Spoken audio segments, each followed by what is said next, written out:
What it does. A CrashLoopBackOff pod in Kubernetes is a pod that is continuously crashing and restarting, causing the deployment to fail. To troubleshoot this, we need to identify the root cause of the crash and fix it. Command/example. Bash. Get the pod name and namespace. Kubectl get pods and namespace. Describe the pod to get more information. Kubectl describe pod _name and namespace. Check the pod's logs. Kubectl logs pod _name and namespace previous. Check the container's logs. Kubectl logs pod _name c container _name and namespace previous. Breaking it down. Kubectl get pods lists all pods in a namespace. Kubectl describe pod provides detailed information about a pod, including events and container status.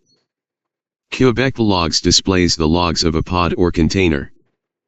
The previous flag shows logs from the previous container run.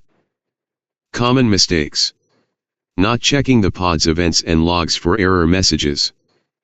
Not verifying the container's configuration and dependencies. Not testing the application locally before deploying to Kubernetes. Try this next. Run kubectl exec to access the container's shell and debug the application manually. Bash. Kubectl exec it pod _name c container _name and namespace /bin/bash. Pro tip. Use kubectl debug to create a new pod with a debug container, allowing you to troubleshoot the application without affecting the original pod.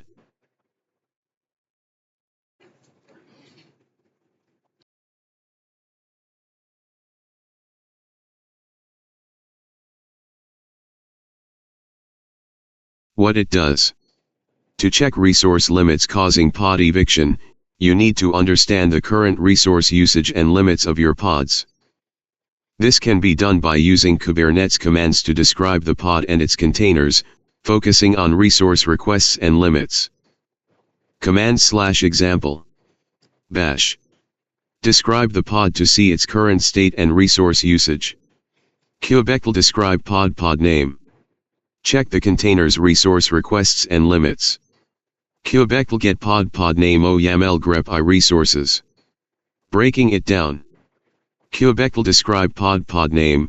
This command provides detailed information about the pod, including events, which can indicate why a pod was evicted. Kubectl get pod name OYAML grep I resources.